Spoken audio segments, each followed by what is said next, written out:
Hi, everyone, and welcome to another Tuesday's Live in Conversation.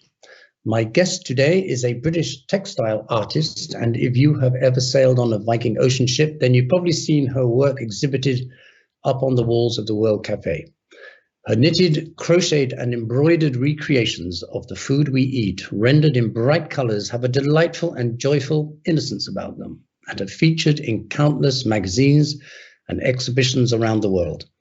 So to tell us about her world, it's my great pleasure to introduce you to the crochet supremo, Kate Jenkins. Kate, welcome to In Conversation. Hi, Alastair. How are you doing? I'm good. I'm happy to talk to you, Kate. Thank you for joining us.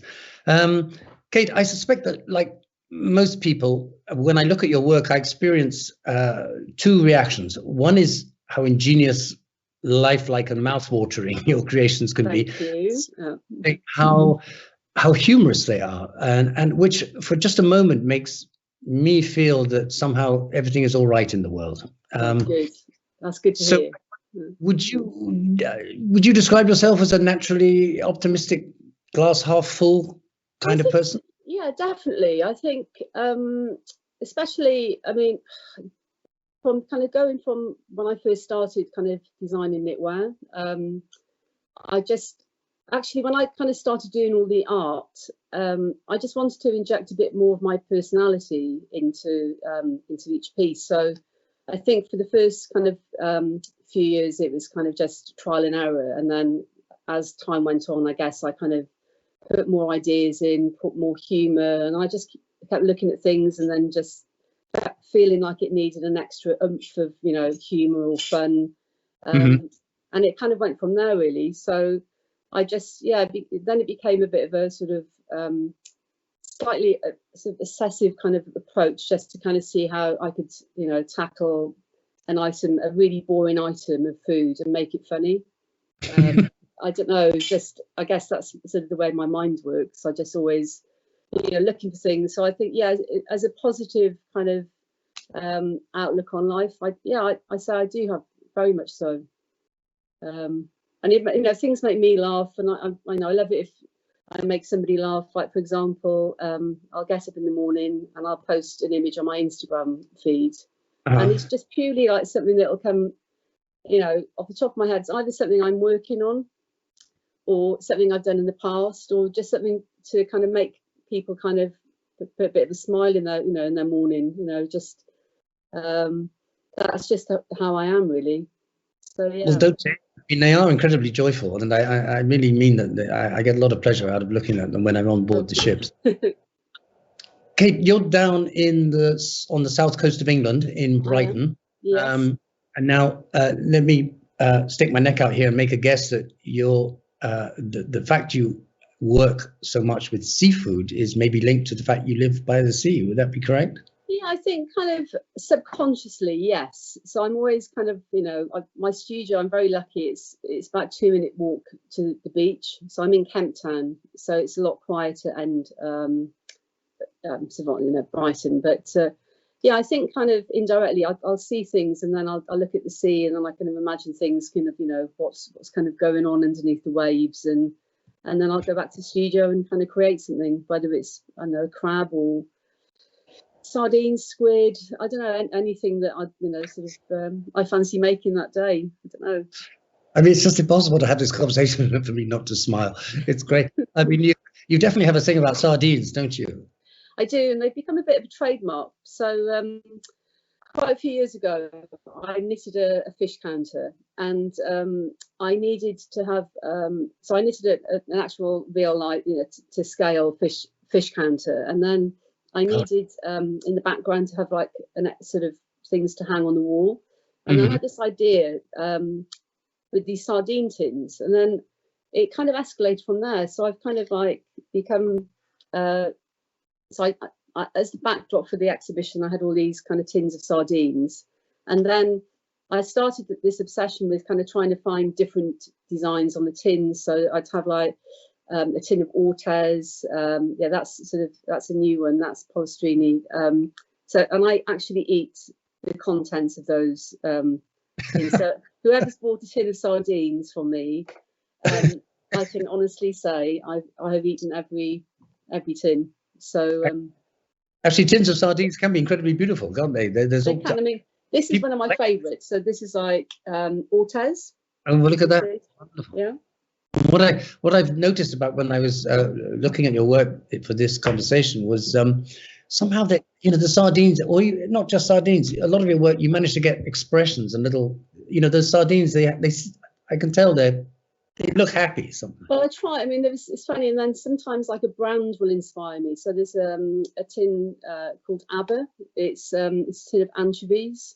It's a pink tin, and a few years ago I knitted actual Aber, the group, as sardines. So it was like when they won the Eurovision Song Contest, though they had the 70s outfits on. I don't know if they've ever seen it, but it did make me laugh when I did it. But yeah, so different tins inspire me in different ways, or like a word, I'll see something and then that'll make me think of something else. So it kind of goes on and on, really. Well, Kate, before we drill down into the work process, just give us a little idea of what kind of background you come from. I mean, did you grow up in a creative household? Was your mother knitting sardines as you were a child? Or? No, probably not. No. Well, my grandmother was a very prolific hand knitter, so she's very good at knitting Faroe sweaters. So she basically taught me along with my mum. So both my mum and my grandmother were very, very good at crafts. And then, so that was on the textile side. So I was, learning how to kind of knit and crochet and embroider. And then, sort of as time went on, I kind of learned how to machine knit. So I don't actually do any hand knitting. So it's all machine knitted or crochet. But my dad was also a very creative man as well. So yeah, it does run in the family. So I've got the creative genes sort of passed down to me. But yeah.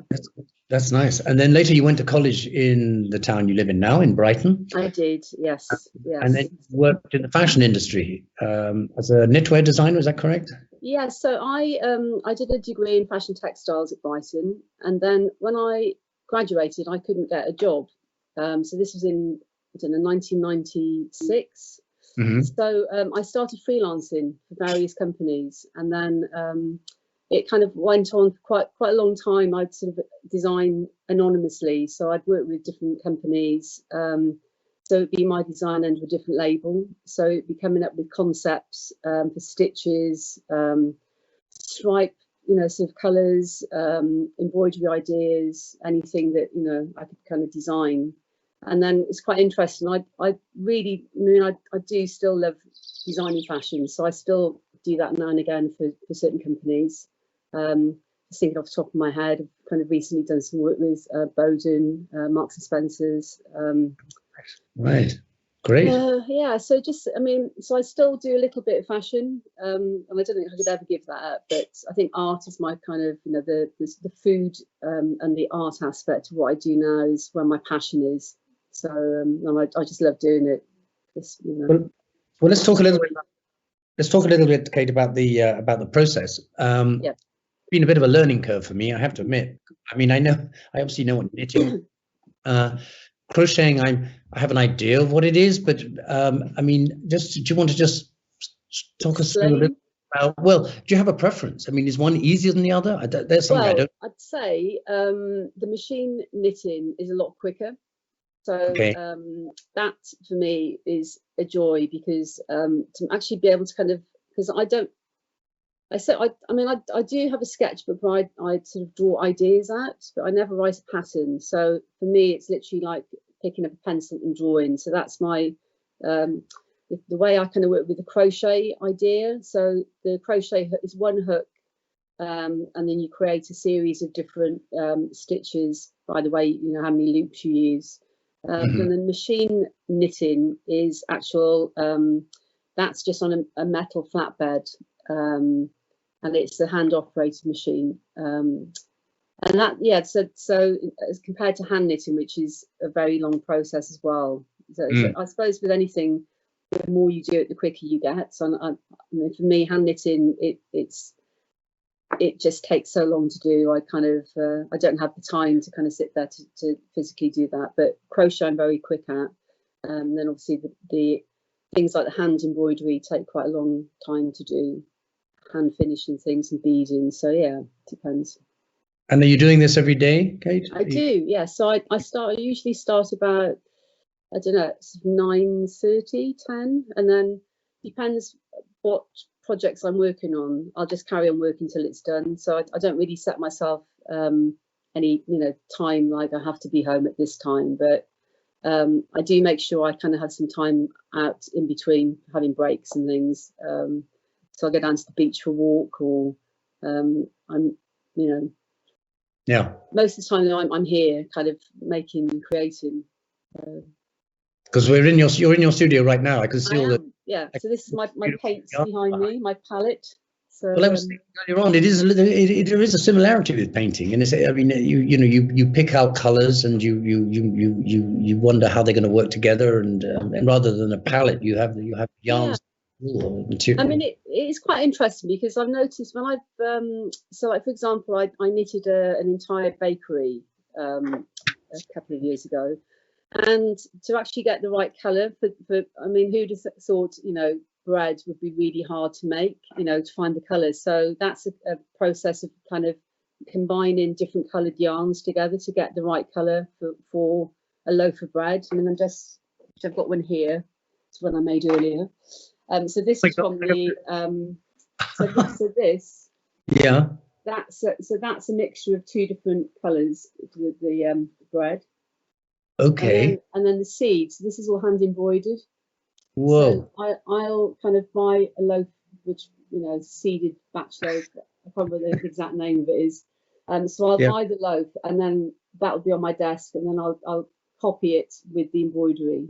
I mean, this is like sort of part of the process of how I design things.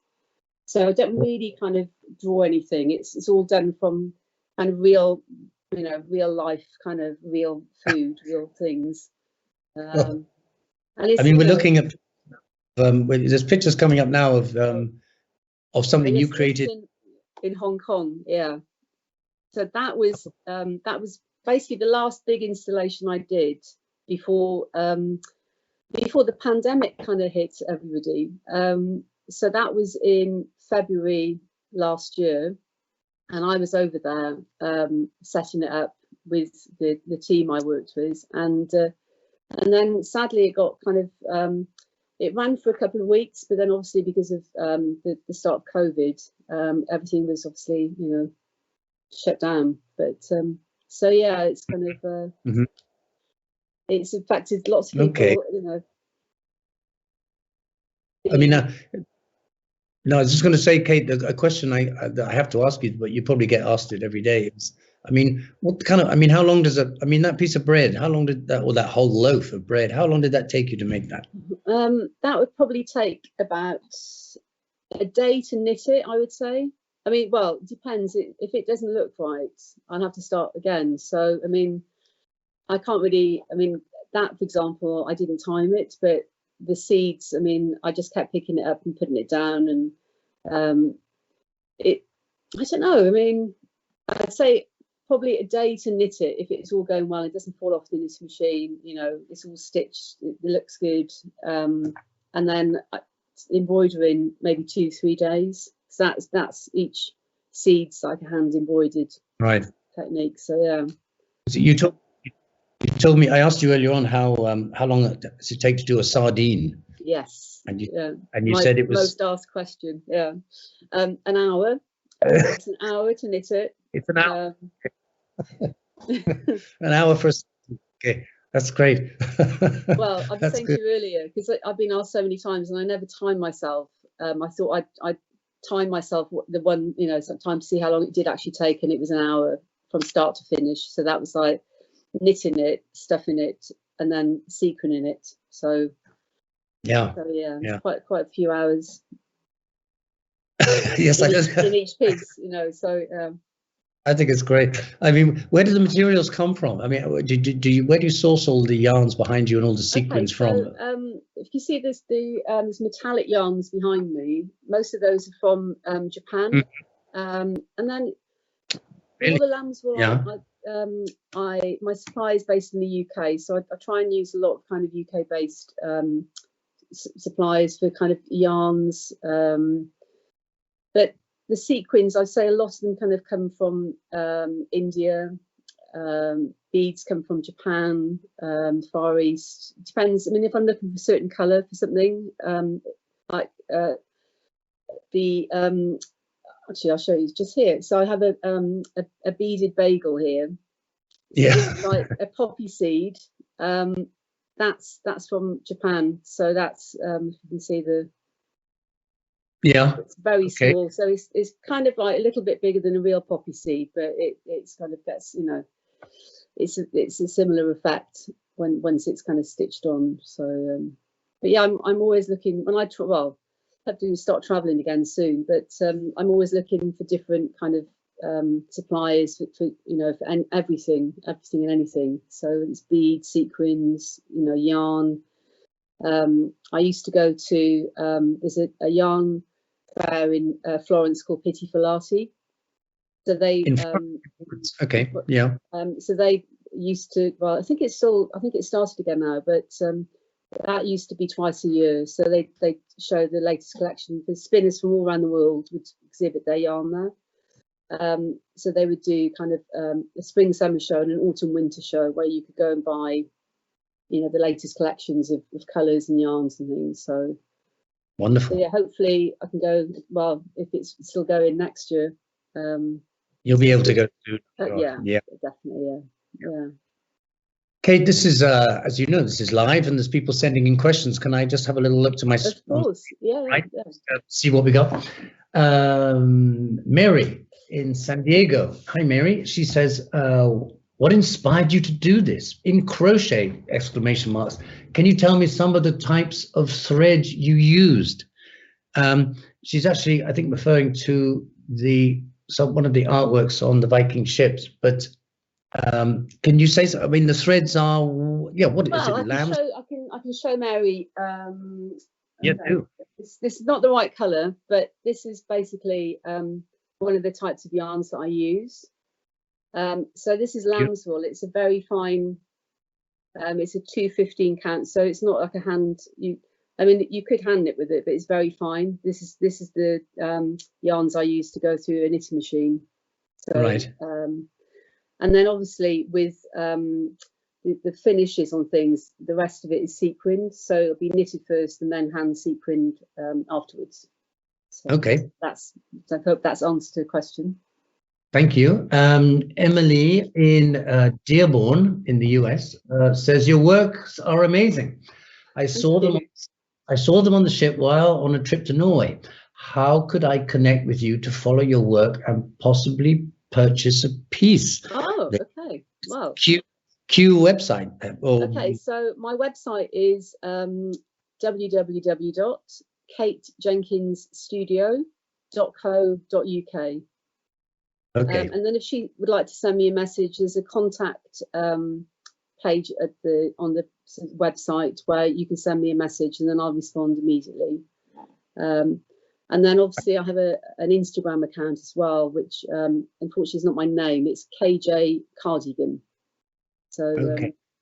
I think I'm pretty sure James will arrange for a link to be put up at the end on Viking.TV, one way or another. That's great. Okay, yeah. Bill in Windsor in Canada. Hi, Bill. Says, thank you very much for sharing your craft with us. You appear to have an amazing collection of threads and wools behind you. Are these textiles which you have found available, or do you have them specifically made for you? No, everything is bought. I mean, there's so many brilliant spinners out there that do amazing colours and textures of different yarns. So I don't have anything made specifically. I just, so buy what I can, and then, as I said earlier, I mix up yarns to get different colours and shades and things. And then, it's having an eye of almost like mixing a paint palette, as we were saying earlier. It's how you can kind of put things together to make it work. But no, there's no. I just, I'm constantly looking for new yarn and new colours, and all these spinners all around the world. They they do collections each year as well, so they'll have different color palettes for each year, so, or different seasons. So you know what, one, you know, there's one year you could get like a really amazing yellow, and then they'll discontinue it the next year if it's not popular, you know. So there's those things as well. You can kind of you have to kind of work with. But yeah, I don't dye any of my own yarn. I mean, that's another thing altogether. That's, you know, it's long enough process as it is. So yeah, I'm kind of trying to make my life as easy as possible. Okay, there's only so many sardines in the day. You know, so. Exactly. That's what I regularly say to myself. Just talking more generally. I mean, I'd be interested to know, is knitting something that's growing in popularity? I mean, I imagine a lot of people took to it during the confinement period. I think so. I think it's I don't know, I think it's always been popular, and I think it's I guess, you know, for me, I would say it's something I've always done, but I think it's very therapeutic, and I think for people with mental health issues as well, I think it's very good just to kind of go in, you know.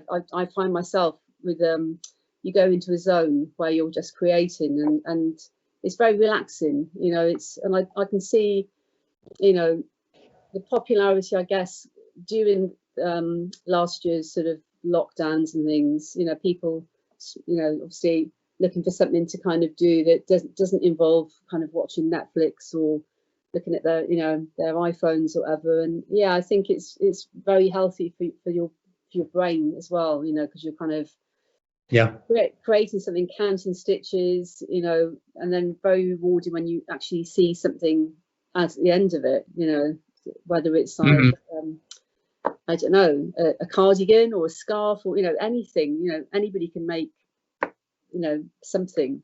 It's but yeah, I think it is very popular. Well, I don't know, I mean, for me it's always been popular. I can see that I can see it could have a kind of meditative quality to it. Yes. It's a repetition, and so it's interesting. So like for the moment, I'm making a Christmas dinner. So I'm actually designing my Christmas cards at the moment, and I had to make 40 baby carrots this week. So I'll just show you because they're on my desk. So it's great. I loved it. So talking about a repetitive process. So this is a baby carrot. So you can see he's got a nappy and a safety pin and a dummy. Put him closer to the camera. Yeah. Yeah. Yeah, there we go. That's so sweet. So if I can lift the plate up without moving it, there's going to be quite a few. Oh my gosh, look at that. It's not going to work. They're going to fall off. But anyway, there's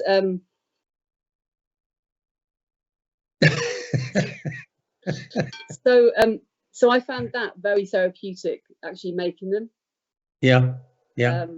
Although sweet. You know, you kind of get to the point where it's like this, you know, you have to kind of, you know, stop. But I take great pleasure in kind of just making things en masse as well. Is kind of for example, the lobster which I was showing you earlier, which this is kind of my favorite. Yes. Yeah, that's definitely my favorite. This was part of the fish counter that I knitted a few years ago. I think it was a star fish counter, wasn't it? I mean, it's wonderful. What, sorry? Yeah, I imagine it was the star of the fish counter. It was, so I mean, and that was very. I mean, that so each sequin has been sewn on by hand. Mm-hmm. See, so there's like thousands of sequins. Yeah, that's a lot of work. Yeah. Fantastic. Okay, why do you think more, or to turn it another way, the question, why is it almost exclusively women who seem to knit? Because why don't more men knit? I mean, I don't know. I wish they would. I mean, but then I suppose sailors. Well, sorry, what was the question? What did you just say? Originally men who sailors away at sea or something. Yeah, I think so. I think hand knitting originally originated in Egypt, I think, and then obviously as time's gone on, I think men were very sort of avid knitters with the sort of fishing sweaters, you know, with the Guernsey, the cables and things. And I don't know what I mean. I guess, you know, I suppose like Tom Daly with his knitting at the moment. I mean, that's amazing. So surely that's a good, he's a good poster boy for men knitting. Yeah. So who knows? I mean, Kay Fassett, you know, he's an amazing knitter, still is. Actually, I think it's also to do, I think, I guess, with education. I mean, it should be taught in schools, surely. And in fact, I think they do. I think in Norway, I don't know about other Scandinavian countries. I think in Norway, knitting is taught. Oh, really? I think to boys and girls. So, okay. Yeah, it'd be nice if we could have that worldwide. Yeah. I began our conversation, Kate, by saying that your work can be seen on the Viking ocean ships. Sure, yes. Walls of the World Café. So a lot of people get to see it. Have you had any commissions from that? I mean, do people look at your work on the ship? I get a lot of people who have been on the cruises, and they've obviously had breakfast in the in the cafe and in the World Café, and lots of kind of I mean, it's great. So I've had commissions from just thinking at the top of my head, a guy in the States commissioned me to make a set of Mahjong tiles for his wife. So that wasn't food. I mean, that was kind of something that I'd never done before, which I really enjoyed, because I do like making things that I haven't done before. And people often ask me what my favourite piece of art that I've made is. And I always say it's the last thing I've made, just because if it's something I haven't done before, it's brilliant when I've finished it and I've actually made it look like it's supposed to. But going back to the commission, so I've met so many lovely people through Viking Cruises who've been on you know, many of the ships that my work is on, and then they've contacted me directly, or they'll come to see me in my studio. So just like lots of lovely stories. I've just met so many amazing people over the years through Viking. So yeah, it's been wonderful. Yeah, that's great. I'm happy to hear that. Can I hit you with another question? Yes, sure. Oh well, here's one from somebody called Helen in Brighton. Okay. Do you want to hear the question? Well, funny. No, what makes you laugh? If it's Helen from Brighton, who I think it is, can you say you? Okay, Helen, you make Kate laugh. There you go. Donna in Galveston in the United States says, unfortunately, another commitment precludes my seeing this broadcast live today. However, I want to pass along that I see Kate's art hanging in my home every day. Oh, okay. After first experiencing her work in the World Café, I got in touch and bought a wonderful piece from Kate, who made it even more special by wrapping it for my birthday and tucking in a few cards. I just have to say, hello, thank you, Kate, and much love to you. And gratitude to the Vikings, to Viking for all you do to enhance my living and learning. Oh, that's lovely. Really sweet message. Isn't really that kind? Lovely. Yes. Yeah. Much for sending that in. That's really great. I told you, Bill. Lorraine in Lakewood in the US. Hi, Lorraine. Says, having worked as an artist for many years, both with paint and colored pencil on paper, and also knitting, crocheting, and counted cross stitch, I find that when I'm not actively working on a project, I almost feel hungry for color, for the meditative quality of the work. When you take a break, if you ever do, you miss the work? That's a good question from Lorraine. So yeah, I get the feeling you're a bit of a workaholic, but do you give yourself time off and take breaks?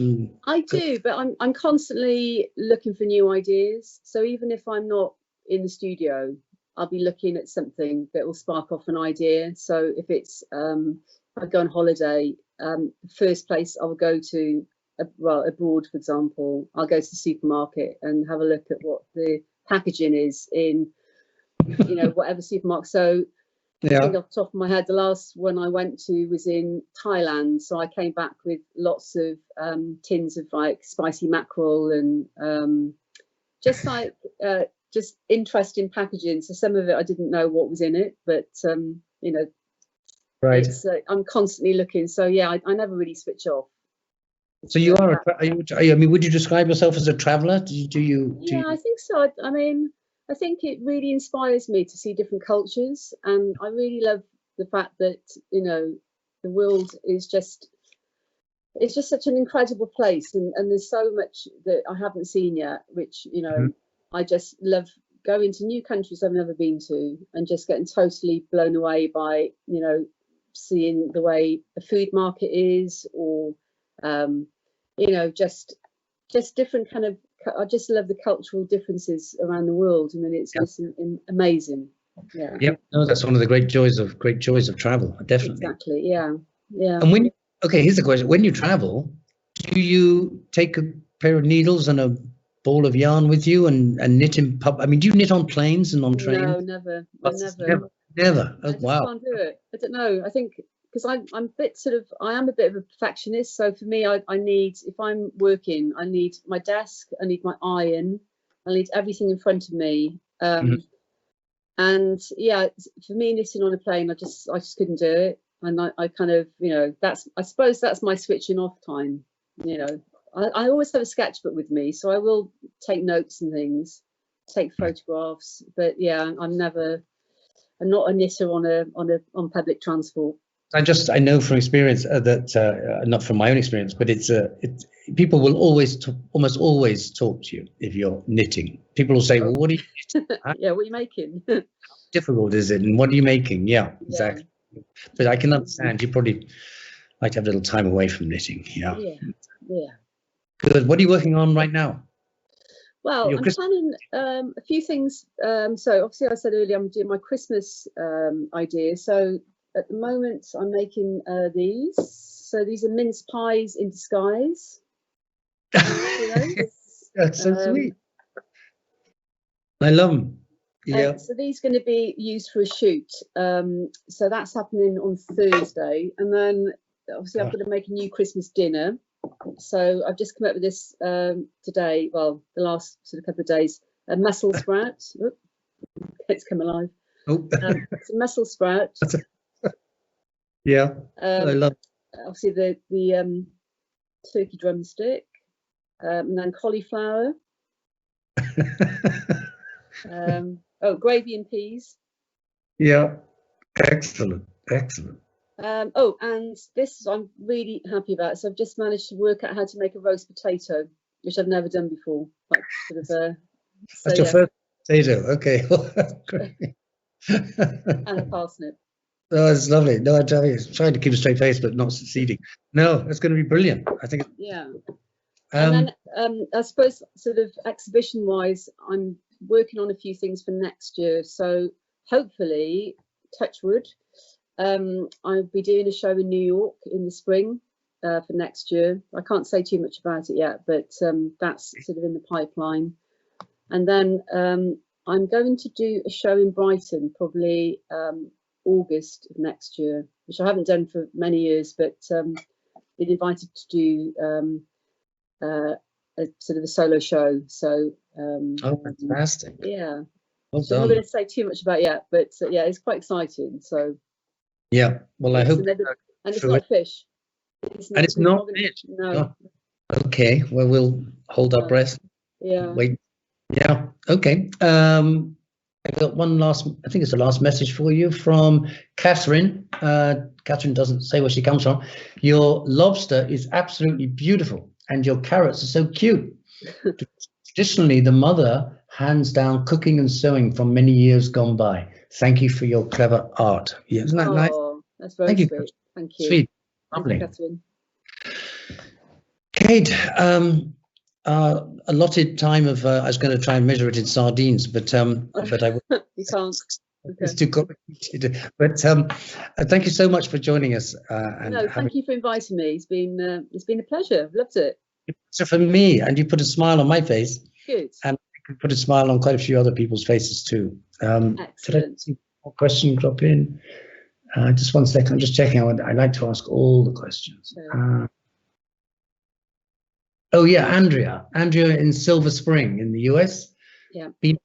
Says I've been following Kate online. Love seeing her and just heard her say NYC. Yes. For your show. Excited. Love her work. There you go. So excellent. Cool. Okay. Well. Good luck with that, Kate. I'll see Andrea there. How fantastic. Yes. Well, I hope that the next year is a really great year for you. And thank you again for joining us. Thank you. Thanks very much. Sharing your work. Take care, Kate. All the best. Thank you, Alistair. Bye. Goodbye.